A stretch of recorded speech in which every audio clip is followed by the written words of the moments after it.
أعوذ بالله من الشيطان الرجيم. بسم الله الرحمن الرحيم.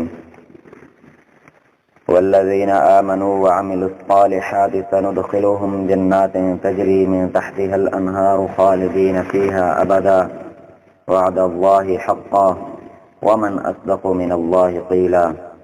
ليس بأمانيكم ولا أماني أهل الكتاب من يعمل سوءا يجز به ولا يجد له من دون الله وليا ولا نصيرا. ومن يعمل من الصالحات من ذكر أو أنثى وهو مؤمن فأولئك يدخلون الجنة ولا يظلمون نقيرا. صدق الله العظيم. سورة النساء آیت نمبر 122 123 اور 124. ان آیات سے پیچھے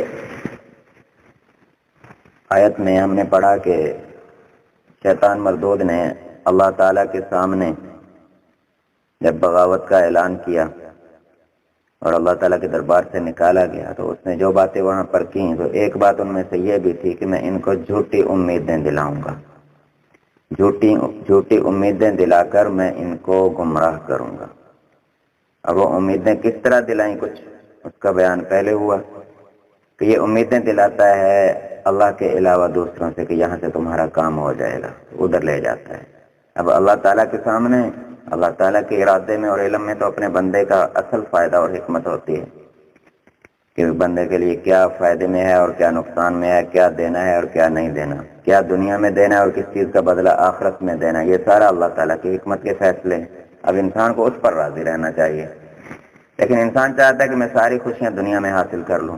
اب پھر شیطان امید دلاتا ہے کہ اگر دنیا کی ساری خوشیاں حاصل کرنا چاہتا ہے تو پھر تجھے یہ فلاں جگہ سے ملیں گی. اولاد چاہتا ہے اللہ نہیں دے رہے تو فلاں جگہ سے ملے گی، اللہ سے مانگنے سے نہیں ملے تو فلاں جگہ سے ملے گی. ایک تو اس نے یہ ترتیب چلائی کہ اس طرح کی امیدیں دلا کر بتوں کے سامنے لے گیا، کبھی کہیں لے گیا کبھی کہیں لے گیا لوگوں کو اور شرک کروایا تھا کہ یہ اللہ تعالیٰ سے دور ہو جائے. دوسرا پھر اس نے یہ کیا کہ صرف امیدوں کے سہارے پر انسان کو زندہ رکھا. اب آخرت کے حوالے سے بھی صرف امید نہیں لگا دی. اب عمل کیونکہ مشکل تھا، نماز، روزہ، تبلیغ، جہاد، حج، زکوٰۃ، اللہ کے راستے میں خرچ کرنا، اپنی خواہشات کو قربان کرنا، حلال حرام میں فرق کرنا، اللہ کے دائرے میں رہنا، اس سے عدم حد سے نہ بڑھنا.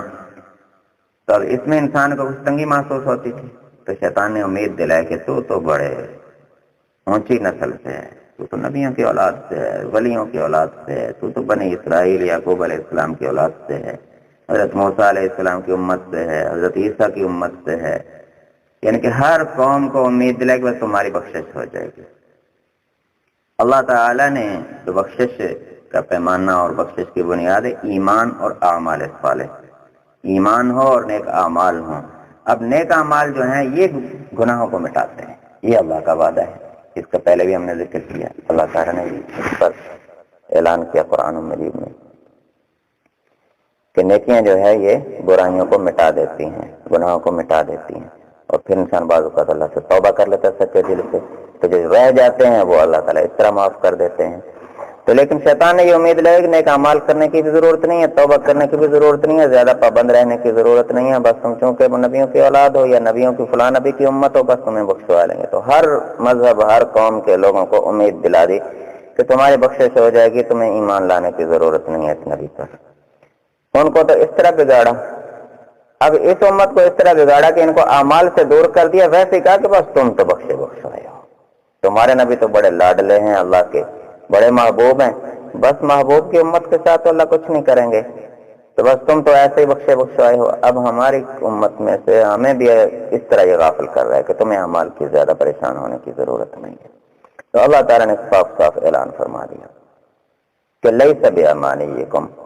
پہلے اللہ نے ہمیں فرمایا کہ تمہاری امیدوں پر کوئی دار و مدار نہیں ہے. بخشش کا دار و مدار صرف امیدوں پر نہیں ہے. ولا امانی اہل الکتاب، اور اہل کتاب کی امیدوں پر بھی بخشش کا دار و مدار نہیں ہے. ان کا بعد میں ذکر کیا. پہلے ہمیں کہا کہ جس طرح وہ امیدیں رکھ کے بیٹھے ہیں نا کہ ہماری بخشش ہو جائے گی، ہمیں آخری نبی پر ایمان لانے کی کوئی ضرورت نہیں ہے، ہمیں قرآن کو ماننے کی اس پر عمل کرنے کی ضرورت نہیں ہے، بس ہمیں وہی بخشوا لیں گے، حضرت عیسیٰ بخشوا لیں گے، حضرت موسیٰ بخشوا لیں گے.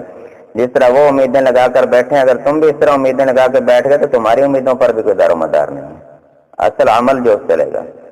تو اللہ تعالیٰ نے پھر اعلان فرما دیا کہ والذین آمنوا وعملوا الصالحات، اور وہ لوگ جو ایمان لائیں گے اور نیک اعمال کریں گے، جو ایمان لائے اور انہوں نے نیک اعمال کیے، سندخلہم جنات تجری من تحتها الانہار، ہم انہیں بہت جلدی داخل کریں گے ایسی جنتوں میں، ایسے باغوں میں کہ جن کے نیچے سے نہریں بہہ رہی ہیں، خالدین فیہا، اور پھر وہاں پر ہمیشہ ہمیشہ کی زندگی عطا کریں گے۔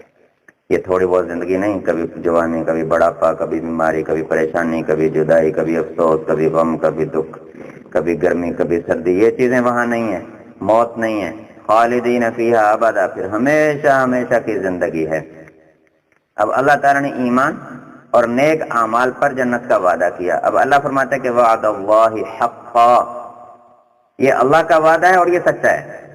شیطان تم سے وعدے کرتا ہے نا، وہ جھوٹے ہیں، یہ اللہ کا وعدہ ہے، یہ سچا ہے۔